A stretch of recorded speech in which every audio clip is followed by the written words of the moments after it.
क्योंकि एक चीज़ जो है वो बड़ी फेमस होती है या बड़ी मशहूर होती है पॉलिटिशियंस के बारे में, राजनेताओं के बारे में, कि वो वादा करते हैं, चले जाते हैं और वो वादे कभी पूरे नहीं होते। लेकिन सिर्फ एक साल के अंदर अंदर मैं आपको ये बताना चाहूँगा कि जो वादे 30 अप्रैल को शिवा पैलेस के अंदर माननीय मुख्यमंत्री जी ने किए थे, आज वो सारे के सारे उनका बजट का प्रावधान करके और उनका जो शिलान्यास है वो आज कर दिया गया है और इनका कार्य जो है जल्द शुरू हो जाएगा। और इसके लिए मैं बहुत आपको बधाई देना चाहूँगा और माननीय मुख्यमंत्री जी का तहे दिल से धन्यवाद करना चाहूँगा। इसी के साथ हमारे यशस्वी मुख्यमंत्री माननीय सुखविंदर सिंह सुक्खू जी, मेरे भाई और चिंतपूर्णी से विधायक सुदर्शन बबलू जी, हमारे पूर्व विधायक नूरपुर से और पूर्व जिला अध्यक्ष कांग्रेस अजय महाजन जी, मेरे बड़े भाई और इस समय जो हमारे कांग्रेस के अध्यक्ष हैं अपने ज़िला के अपने माल्टू जी, और इसके अलावा स्टेज पर बैठे हुए सभी जितने भी हमारे सम्मानित लोग यहाँ पर बैठे हैं, मैं आप सबका यहाँ पर हार्दिक अभिनंदन करता हूँ और आपका यहाँ पर आने पे स्वागत भी करता हूँ। आज का दिन, जैसे मैंने आपको पहले ही बोला, आज का दिन एक इतिहास में इसलिए जाएगा क्योंकि जो वादे हमने किए थे उनको हम पूरा करने के लिए आज एक साल के अंदर अंदर हम दोबारा आ गए हैं। आज जो हमारे यहाँ पर 13 शिलान्यास हुए हैं, 14वां हो नहीं पाया किसी टेक्निकल स्पेसिफिकेशन की वजह से, लेकिन जल्दी ही उसका भी शिलान्यास कर दिया जाएगा। ये हमारी जो फतेहपुर की प्रगति के लिए एक बहुत ही बड़ा जो है एक माइलस्टोन या मील का पत्थर जो है वो बनने वाला है। क्योंकि आप देखिए कि आर्थिक विकास के लिए इंफ्रास्ट्रक्चर डेवलपमेंट चाहिए, आर्थिकी के विकास के लिए आपको वो सब साधन चाहिए और उन साधनों को जुटाने के लिए वो संसाधन चाहिए जिनसे ना केवल रोजगार पैदा हो सके, लेकिन आम जनमानस का जो जीवन है वो भी थोड़ा ज़्यादा जो है एक किस्म से बेहतर हो सके। तो सबसे पहले ये जो बस अड्डे की मैं बात कर रहा हूँ, फतेहपुर में बस अड्डा एक शुरुआत है। इस बस अड्डे को इसके बाद आगे जो है बढ़ाने की कोशिश करेंगे, लेकिन बस अड्डा आने से आप ये देखिए कि लगभग 100 से 150 दुकान जो है वो इस फतेहपुर के अंदर जो है नई जनरेट हो जाएगी और एक नई किस्म की आर्थिकी जो है उससे पैदा हो जाएगी।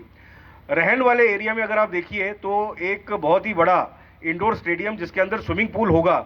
मेरे हिसाब से हमारे पूरे एरिया में कोई स्विमिंग पूल वाले कोई ऐसी संस्थान नहीं है। तो रहन में जो हमारा डीएवी पब्लिक स्कूल है उसके पीछे जो है ये जगह चिन्हित हुई है और वहाँ पर एक स्विमिंग पूल है। ये स्विमिंग पूल और इंडोर स्टेडियम ना केवल खेलों को बढ़ावा देगा, लेकिन युवाओं को भी प्रोत्साहित करेगा कि राष्ट्रीय स्तर पर और अंतर्राष्ट्रीय स्तर पर जो है हम अपना काम जो है करते रहें। उसके 17 साल की उम्र में स्टार्ट हो गया था। एक क्लास रिप्रेजेंटेटिव के रूप में इन्होंने जो है अपना पहला इलेक्शन लड़ा और वहाँ से एनएसयूआई से यूथ कांग्रेस से एमएलए और एमएलए से सीधा मुख्यमंत्री। और ये जितने पड़ाव इन्होंने देखे हैं, कोई पड़ाव इनको आसानी से नहीं मिला। हर पड़ाव में संघर्ष था, हर पड़ाव में जो है कोई ना कोई बाधा थी और हर पड़ाव में कोई ना कोई विघ्न था। लेकिन इस इंसान ने उन सबको पार करते हुए एक ऐसी कुर्सी पे आज ये पदासीन हुए हैं जहां पर मेरे हिसाब से हिमाचल प्रदेश में जब से हमारा ये प्रदेश बना है सिर्फ गिने चुने 3 या 4 लोग वहां तक पहुंच पाए हैं। ये उनमें से एक है। अब इनके जो संघर्ष की कहानी है ये अभी ख़त्म नहीं हुई, और ये ख़त्म इसलिए नहीं हुई क्योंकि जब से ये जो गद्दी संभाली है तब से कोई ना कोई समस्या जो है वो आती गई है। आपको याद होगा कि इस साल जून में एक इतनी भारी वर्षा जो हुई थी और उससे जो फ्लड आया और उस फ्लड से जो पूरे प्रदेश की जो आर्थिकी है वो जो अस्त व्यस्त जो हुई, उसको इन्होंने अपने पूरी सूझबूझ के साथ जो है उसको संभाला। हमारे भी एरिया में अगर आप देखिए तो आप रियाड़ी के अंदर जिस प्रकार से फ्लड आया था 14 की रात को और 15 की सुबह अगस्त की सुबह, अगर हम कोई जान अगर हमने नहीं गंवाई, उसके पीछे सिर्फ एक शख्स का हाथ है और वो शख्स यहाँ पे बैठे हुए हैं। इनको जब सुबह मैंने फ़ोन किया, जब ये पानी आ रहा था, इन्होंने सिर्फ एक चीज़ बोली कि बताओ चाहिए क्या। हमने कहा ये हमारे बस की बात नहीं है, एनडीआरएफ भी इसमें शायद कुछ ना कर पाए, हमको आर्मी की ज़रूरत पड़ेगी। इन्होंने बोला आर्मी हेलीकॉप्टर जो चाहिए सारा का सारा खर्चा हम देंगे, लेकिन आप एक चीज़ का ध्यान रखना कि किसी इंसान की जान नहीं जानी चाहिए। और आज मैं बड़े फ़ख्र से कहता हूँ कि फतेहपुर जब पौंग डैम का गेट खुला, सबसे पहली जो हमारी कॉन्स्टिट्यूंसी थी, वो हमारी जो पंचायत थी, वो पंचायत रियाड़ी पंचायत थी। रियाड़ी पंचायत के अंदर हमारा जो है बेला ठाकरा, कोडू बेला, आपका जट बेली, ये सारे गांव थे। इनमें तबाही तो ज़रूर आई, लेकिन हमने कोशिश ये करी कि किसी भी व्यक्ति की जान ना जाए। अब ये अभी हम इससे स्थिति से उबर ही रहे थे। लगभग 12,000 करोड़ का जो है वो स्टेट का खर्चा हो गया, हमारे राज्य का खर्चा हो गया। उसके बाद भी केंद्र सरकार ने एक पैसे की मदद उसमें नहीं की। 4,500 करोड़ जो है वो इन्होंने अपनी जेब से दिया है, जो अपने खजाने से दिया है। जहां पर एक पूरा मकान टूटने का 1.5 लाख रुपया मिलता था, हमने फिगर्स को रिवाइज करके मकान का पूर्ण डैमेज का 7 लाख रुपया मिला, पार्शियल डैमेज का जो 10,000 मिलता था उसका 1.5 लाख किया। तो सारे का सारा मैनुअल चेंज करके जो रिलीफ लोगों को दी है, उससे कोशिश यही थी कि आम जनमानस के ऊपर जो तबाही का मंजर जो उनके ऊपर आया था उसका उन पर प्रभाव ना पड़े और स्टेट जो है उनके साथ खड़ी रहे। उसके बाद एक और घटना घटी।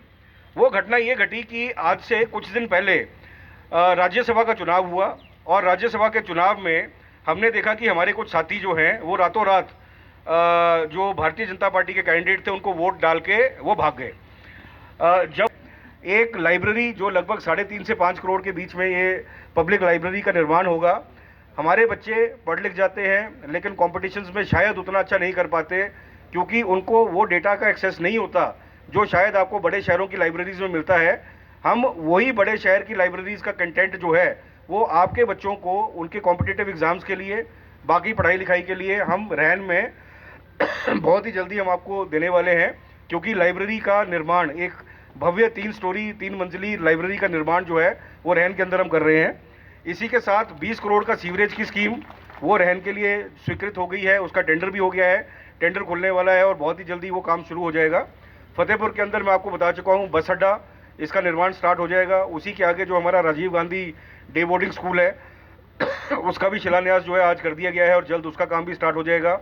ये एक ऐसा स्कूल है जहाँ पर नर्सरी से लेके 12वीं तक जो बच्चा है उसको पूरी की पूरी, मतलब जो एक इंग्लिश स्कूल में एक डीपीएस के अंदर या एक स्प्रिंगफील्ड या स्प्रिंगडेल स्कूल के अंदर जो बच्चों को फैसिलिटी मिलती है वो इस स्कूल में हम बच्चों को प्रोवाइड करने की कोशिश करेंगे।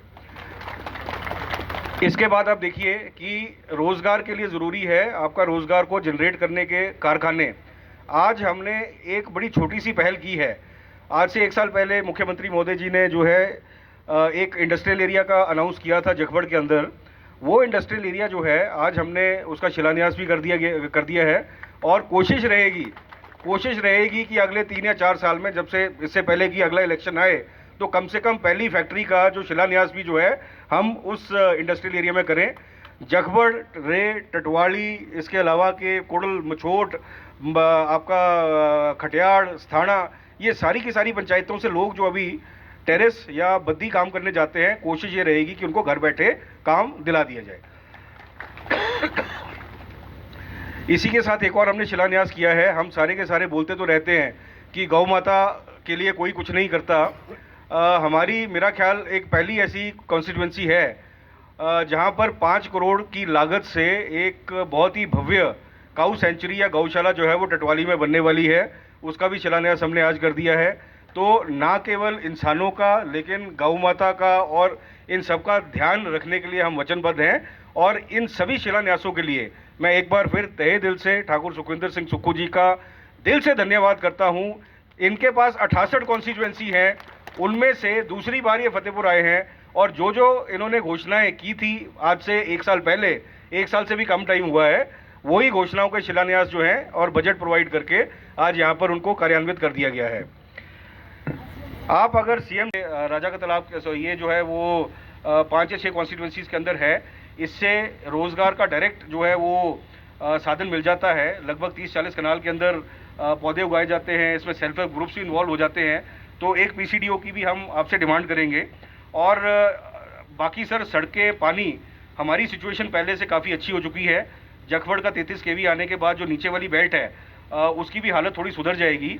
लेकिन एक हमारी बेल्ट है तलाड़ा, गुरियाड़, लाड़त, डक, चक, इस एरिया में सर बिजली की बहुत ज़्यादा समस्या है।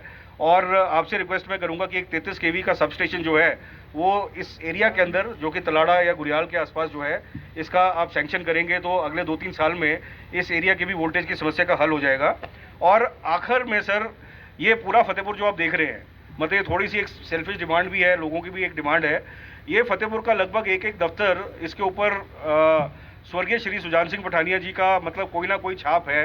या तो पैसा उन्होंने एलोकेट किया या उद्घाटन उन्होंने किया, ये सारे दफ्तर उनके यहाँ पर लगाए हुए हैं, लेकिन उनके नाम पर पूरे फतेहपुर में कोई संस्थान जो है नहीं है कॉन्स्टिट्यूंसी में।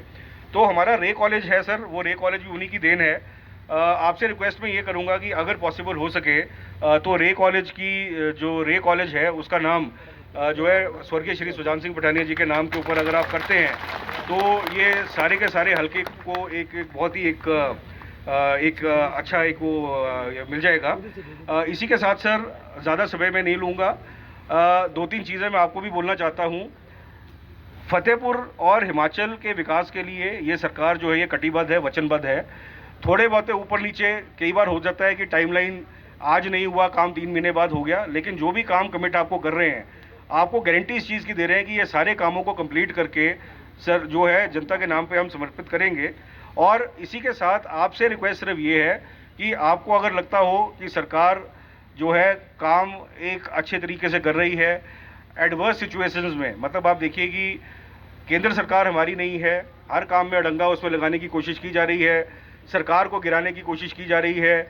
उसके बावजूद भी अगर एक व्यक्ति ऐसा है जो साधारण परिवार से उठकर एक मुख्यमंत्री की गद्दी पर पहुंचा और इस हिमाचल प्रदेश को एक ऐसी दिशा में लेके जा रहा है जहां पर अगले 4 या 5 साल में हम हिंदुस्तान का एक सबसे अमीर राज्य बनाने का इनका एक जो विजन है, अगर आपको लगता है तो आप सभी जो है अगले जितने भी हमारे चुनाव आ रहे हैं, अगले जितने भी हमारे छोटे मोटे जो हमारे इनिशिएटिव्स हैं, आप उनमें हमारा समर्थन कीजिए। और इसी के साथ मैं आप सबका यहाँ पर आने का धन्यवाद करता हूँ और एक बार फिर आपको मैं दोबारा से विश्वास ये दिलाना चाहता हूँ कि कामों में कोई कमी आने नहीं देंगे, आप बस हमारे साथ इसी प्रकार बने रहिए। जय हिंद, जय हिमाचल। आप पार्टी छोड़ के क्यों गए और आपने भारतीय जनता पार्टी के कैंडिडेट को जो है आपने वोट क्यों डाला, तो उन्होंने बड़े भोलेपन से जवाब दिया कि जो कांग्रेस के प्रत्याशी थे अभिषेक मनु सिंघवी जी, वो एक बाहरी प्रत्याशी थे और सिंस वो बाहरी प्रत्याशी थे, हमने हिमाचल के आत्मसम्मान के साथ जो है हमने रक्षा की और हिमाचल के कैंडिडेट को वोट दे दिया। बहुत ही अच्छा जवाब था, हिमाचल के आत्मसम्मान की उन्होंने रक्षा की। आज उनकी सदस्यता रद्द हो चुकी है और वहाँ पर चुनाव होने वाले हैं, ये बात अलग है, लेकिन मेरे सिर्फ 3 सवाल थे इस सब घटनाक्रम पे। सवाल पहला ये था कि जब अभिषेक मनु सिंघवी जी का कैंडिडेचर अनाउंस हुआ, जब कांग्रेस पार्टी ने ये अनाउंस किया कि हमारे कैंडिडेट अभिषेक मनु सिंघवी जो कि हिंदुस्तान के सबसे अच्छे लॉयर हैं, उनको हम राज्यसभा भेजना चाहते हैं, उस समय इन 6 में से एक भी व्यक्ति ने ये नहीं बोला कि ये भारी हैं, ये हिमाचल प्रदेश के नहीं हैं, हमको इनको कैंडिडेट नहीं बनाना चाहिए। किसी ने ना तो पार्टी फोरम में बोला, ना किसी ने मीडिया के अंदर बोला, ना किसी ने किसी और को बोला, सब ने बोला कि हाँ ये हमारे कैंडिडेट हैं। उसके बाद क्या हुआ कि इनके नामों का प्रपोजल हुआ जिसको अनुमोदन कहते हैं। ये 6 के 6 ने उन नामों के ऊपर साइन किया कि हमारा कैंडिडेट अभिषेक मनु सिंघवी है। तो जब प्रपोज कर रहे थे आप तब भी मना कर सकते थे कि हमने साइन नहीं करना, हम इसके ऊपर साइन नहीं करेंगे क्योंकि ये भारी हैं। उसके बाद अगले दिन वोट पड़ना था, अभिषेक मनु सिंघवी जी ने रात को एक डिनर रखा हुआ था, उस डिनर में सारे 6 के 6 आए, भरपेट खाना खाया और बोला कि हम तो आपके साथ हैं। अगले दिन उनमें से 4 ब्रेकफास्ट पे भी आए, खाना खाया और बोला हम आपके साथ हैं, और जैसे ही वोट देने पहुंचे तो उनके दिमाग में आया नहीं ये तो भारी है, मेरे को वोट हर्ष महाजन जी को दे देना चाहिए। अब ऐसा क्या दबाव था, ऐसा क्या आपके ऊपर जो मतलब आपके लालच था, डर था, भय था या जो भी था कि आपको ओवरनाइट आपको लगा कि ये व्यक्ति जो है बाहर से, इसको हमने वोट नहीं देना चाहिए। तो असली बात क्या है वो सबको पता है। आज जो ये संकट हमारे ऊपर ये जो थोपा गया है, ये संकट जो है ये ज़्यादा दिन रहने नहीं वाला, क्योंकि अब जो सरकार है एकदम स्थिर है। माननीय मुख्यमंत्री जी ने, हर एक एमएलए ने, हर एक हमारे पार्टी के सदस्य ने जो है कंधे से कंधा मिलाकर जो पार्टी का साथ दिया है और मुख्यमंत्री जी का साथ दिया है। और इसमें अगर आप देखिए कि जो लोग यहाँ से भाग के गए हैं, आज उनको लग रहा था कि सुप्रीम कोर्ट उनको जो है जो थोड़ी रिलीफ दे देगी, नहीं थी। सुप्रीम कोर्ट ने आज फिर से जो है इसको पोस्टपोन करके अगले सोमवार की तारीख दे दी है। अब ये अगले 7 या 8 दिन इनके इतने बुरे कटेंगे, क्योंकि जब दिल में चोर हो, जब दिल में पाप हो, तो आप आराम से सो नहीं सकते, चाहे आप किसी 5 स्टार होटल में बैठे हो या गंगा जी के किनारे बैठे हो।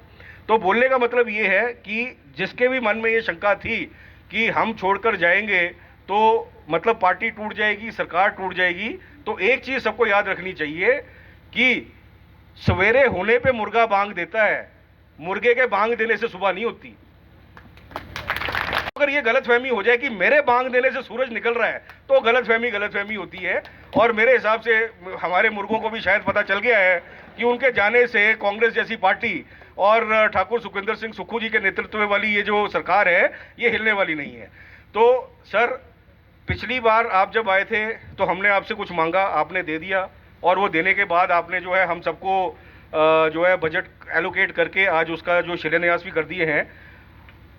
अच्छा तो लगता नहीं कि आप हमारे गेस्ट हैं, लेकिन आपसे नहीं मांगेंगे तो किससे मांगेंगे, और मांगा भी उसी से जाता है जिसके पास देने को कुछ हो। तो सर 3 या 4 चीज़ें हैं आपसे मैं मांगना चाहूँगा। और सबसे पहले तो सर ये है कि फतेहपुर के अंदर हमारे सारी एडजेसेंट कॉन्स्टिट्यूएंसियाँ जो हैं यहाँ पर सिविल कोर्ट जो है वो खुल चुके हैं। हमारे भी सिविल कोर्ट की निरीक्षण जो है वो हो चुका है, साइट भी आइडेंटिफाई की जा चुकी है, जजेस के रेजिडेंस की साइट भी आइडेंटिफाई की जा चुकी है। सिर्फ आपके आशीर्वाद की ज़रूरत है, और हम ये चाहते हैं कि फतेहपुर हलके का जो सिविल कोर्ट है वो आप जल्द से जल्द जो हमें दिला दें, और आपकी बहुत ज़्यादा मेहरबानी होगी।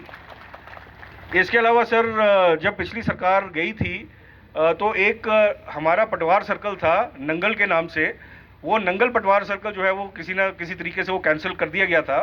तो आपसे मैं रिक्वेस्ट करूंगा कि नंगल पटवार सर्कल की जो है वो आप रीस्टेटमेंट कराएं। तीसरी चीज़ सर, ये हमारा एक फ़ौज बहुल एरिया है। यहाँ पर लगभग एक समय ऐसा था कि हर घर में एक फ़ौजी था, और जहाँ पर फ़ौजी ज़्यादा होते हैं, देश की रक्षा के लिए जो हमारी सरहदों की रक्षा कर रहे होते हैं, तो ये एक बड़ा नेचुरल सा फिनोमेना है सर कि शहीद भी वहाँ पर ज़्यादा आपको मिलेंगे। तो हम क्या करते हैं सर, छोटे छोटे गाँव में जाकर शहीद स्मारक बनाते हैं, गेट बनाते हैं।